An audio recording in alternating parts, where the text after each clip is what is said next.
चलिए अब हम जान लेते हैं रिस्पॉन्सेस टू एबायोटिक फैक्टर्स के बारे में।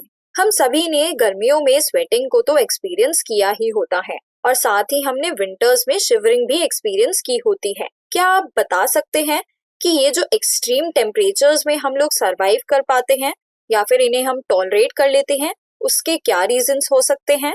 तो कोमल, क्या यहाँ पर तुम कुछ कहना पसंद करोगी? तो दिव्या, मुझे ऐसा लगता है कि एवोल्यूशन के साथ साथ हमारी बॉडी में ऐसे बहुत सारे चेंजेस आए हैं जिनकी वजह से हम यहाँ पर इस एनवायरनमेंट में अडेप्ट कर पाए हैं और सरवाइव कर रहे हैं। तुमने एकदम सही कहा कोमल।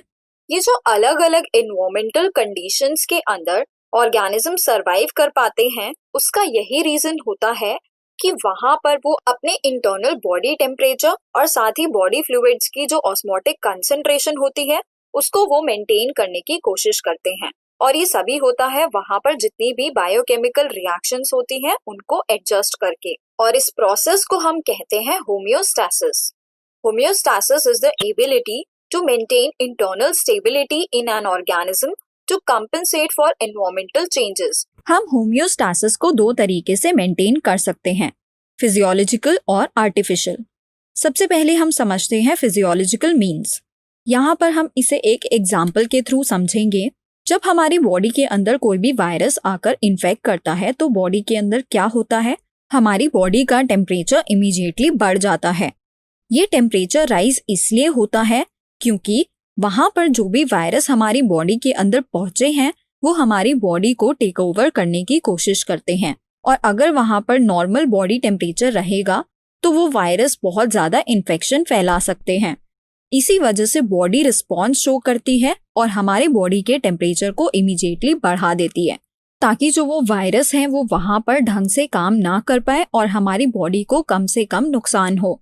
और साथ ही हमारी बॉडी की इम्यूनोलॉजिकल रिएक्शंस भी शुरू हो जाती हैं जो वायरस को किल करना स्टार्ट कर देती हैं। तो ये जो बॉडी ने रिस्पॉन्स शो किया है अपनी बॉडी के कांस्टेंट एनवायरनमेंट को मेंटेन करने के लिए, इसे हम कहते हैं फिजियोलॉजिकल रिस्पॉन्स। और अगर हम आर्टिफिशियल की बात करें तो जब हमारी बॉडी का टेम्परेचर बढ़ जाता है, जो कि हम गर्मियों में देखते ही हैं, तो हम आर्टिफिशियल मीन्स का इस्तेमाल करते हैं, जैसे कि एयर कंडीशनर।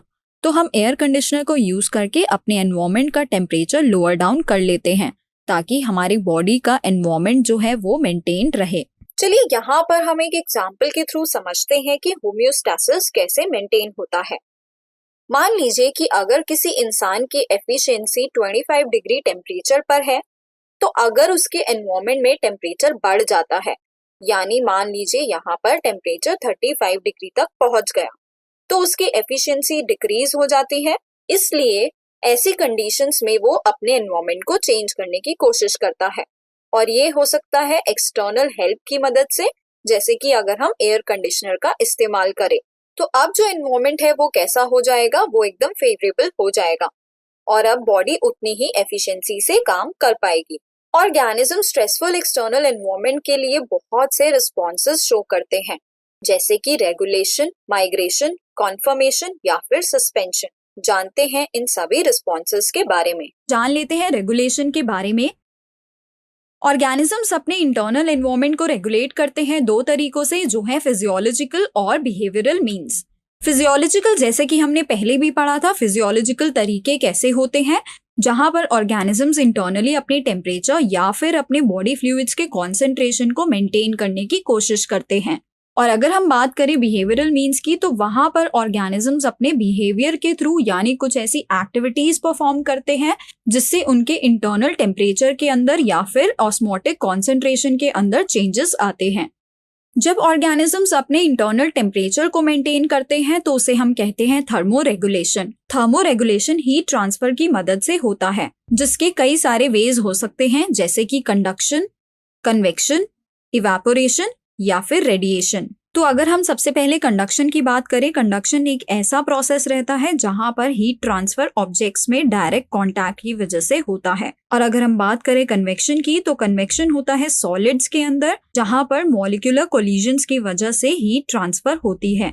फिर बात करते हैं इवेपोरेशन की। इवेपोरेशन एक ऐसा प्रोसेस रहता है जहां पर हीट एनर्जी की वजह से वाटर मॉलिक्यूल्स गैसेस में कन्वर्ट हो जाते हैं। और वहीं अगर हम बात करें रेडिएशन की, तो रेडिएशन एक ऐसा प्रोसेस रहता है जहां पर हीट का ट्रांसमिशन बिना किसी डायरेक्ट फिजिकल कांटेक्ट के होता है। तो इसी थर्मोरेगुलेशन की वजह से ऑर्गेनिजम्स अपनी इंटरनल बॉडी टेम्परेचर को मेंटेन करते हैं। थर्मोरेगुलेशन को समझने के लिए यहाँ पर एक एग्जाम्पल हमने लिया हुआ है।